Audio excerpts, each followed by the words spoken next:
Hello everyone, a very warm welcome to the YouTube channel of Ecoholics. I am Shruti Jha and today we have another national electricity plan which is having a major goal development for renewable energy.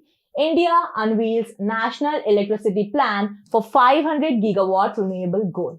So recently our government has announced that India is gonna achieve the renewable energy goal of 500 gigawatt up to 2030, and certainly it's gonna increase up to 600 gigawatt up to 2032. So the Central Electricity Authority has started an ambitious national electricity plan. This plan aims to increase India's renewable energy capacity significantly.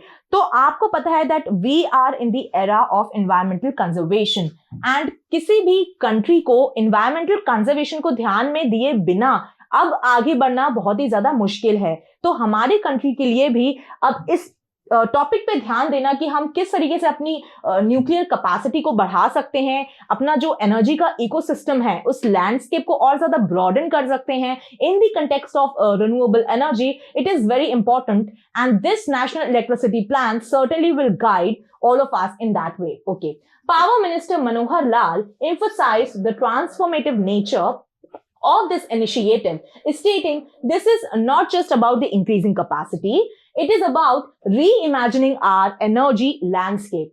So how we can reimagine our energy landscape and we can inculcate more renewable energy capacity. This goal certainly will be a motivation to all the electricity manufacturers and all the people in the India that we also need to contribute to achieve this goal. Okay.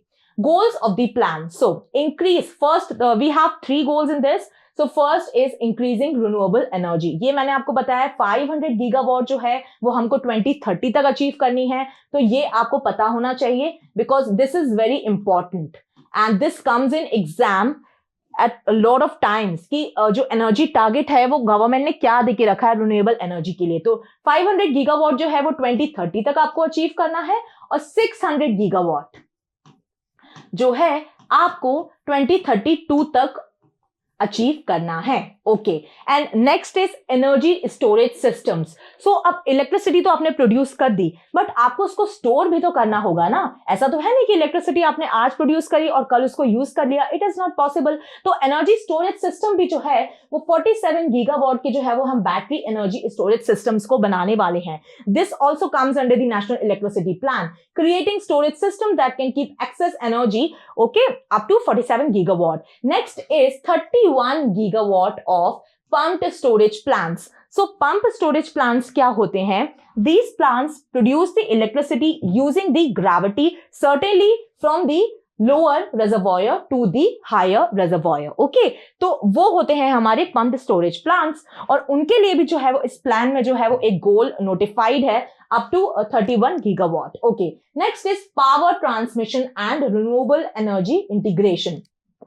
अब आपको पता है transmission lines जो होती हैं वो transfer करने के इलेक्ट्रिसिटी जो है वो काम आती हैं और जहां पर ग्रीन अमोनिया हो गया, ग्रीन हाइड्रोजन हो गया, ऐसे जो एरियाज होते हैं, ऐसे जो स्टेट्स होते हैं उन तक ये इलेक्ट्रिसिटी को पहुंचाना जो है वो ट्रांसमिशन लाइंस का काम होगा. और ट्रांसमिशन लाइंस को ऐसे एरियाज में डेवलप करना भी नेशनल इलेक्ट्रिसिटी प्लान के अंडर आता है. ओके.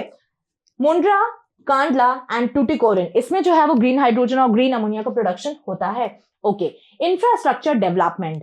तो नेशनल इलेक्ट्रिसिटी प्लान का जो एक मेजर गोल था वो हमने देखा कि 500 गीगावाट है अप टू 2030 और 600 गीगावाट है अप टू 2032. बट इसके अलावा और भी चीजें जो है वो इसमें मेंशन करी गई हैं, जैसे building 1,91,000 circuit kilometres of transmission lines by 2031 and 2032. As you know that transmission lines helps in transferring electricity from one point to the other. Okay, तो ट्रांसमिशन सर्किट्स का होना भी बहुत ज्यादा जरूरी है. Next is creating a transformation capacity of 1270 GVA, that is gigavolt ampere. A transformation capacity, as you know, that it helps in converting the electricity and using the electricity. तो transformation capacity भी हमारे पास होना चाहिए. Okay. सिर्फ एक goal set करके कि इतना गोल हमको अचीव करना है और उसके अराउंड में जितने भी चीजें हैं आपके पास, या जितने भी प्रोडक्ट्स हैं या जितने भी इक्विपमेंट्स हैं, उनको अगर आपने नहीं बढ़ाया या फिर उनको आपने उनकी क्वालिटी को इंक्रीज नहीं किया, तो भी फिर ये इलेक्ट्रिसिटी प्लान है वो अच्छे से अचीव नहीं हो पाएगा, वो एट द एंड फेल कर जाएगा. Okay.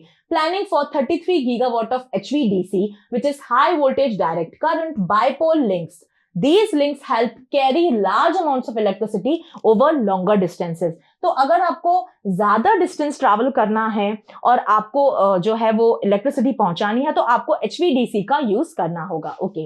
Next is cross border interconnections. तो सिर्फ हम इंडिया के कॉन्टेक्स्ट में ही ये इलेक्ट्रिसिटी सीमित नहीं रखेंगे. It will not be limited up to India, but it will also go towards are the neighbouring nations like Nepal, Bhutan, Bangladesh, Pakistan and China. Okay. And most importantly also Saudi Arabia and the UAE. अच्छा, okay. Nepal, Bhutan, Myanmar, Bangladesh and Sri Lanka. Yeah, Pakistan and China are not there. These countries are there. तो इनको जो है हमको electricity पहुंचाना जो है वो देखना पड़ेगा कि हम जो भी इलेक्ट्रिसिटी को प्रोड्यूस कर रहे हैं वो इन कंट्रीज में भी रिन्यूएबल एनर्जी कैपेसिटी अगर इनकी कम है, अगर हम शेयर कर सकें अपनी टेक्नोलॉजी जो भी है वो हमको करना पड़ेगा. ओके. ठीक है. Technological innovations. तो नेशनल इलेक्ट्रिसिटी प्लान मैंने आपको जो स्टार्टिंग से बताया वो आपको जो है वो समझ में आया होगा. बट इसके अलावा अगर एक गोल सेट कर दिया, ट्रांसमिशन लाइंस के बारे में हमने जान लिया, ठीक है, फिर हमने ट्रांसफॉर्मेशन कैपेसिटी भी देख ली, ठीक है, सब कुछ देख लिया, बट और क्या इनोवेशंस, और क्या चीजें जो है वो इसमें मेंशन करी गई हैं. तो first is hybrid substations. So hybrid substations are kind of stations which have many equipments installed together. So you don't need to go one time at the other equipment using the other equipment and the next time to the other. Okay. सारे जो भी equipments आपको एक ही जगह पे placed मिल जाते हैं, तो आपका जो काम है वो आसान हो जाता है और आपका जो टाइम है वो भी कम होता है. Okay. कम यूज होता है. Okay. Next is monopole structures. So these are tall slim towers that save space for the transmission lines. तो एक तरीके की ये सिंगल स्लिम और टॉल स्ट्रक्चर्स होते हैं और ये जो है वो आपका डेफिनेटली एरिया जो है वो लैंड जो है उसको भी सेव करेंगे और स्पेस जो है वो भी सेव करते हैं. ठीक है. Now next is insulated cross arms. तो ये जो है वो इस तरीके से दिखते हैं, इस तरीके से इनका जो है वो स्ट्रक्चर होता है.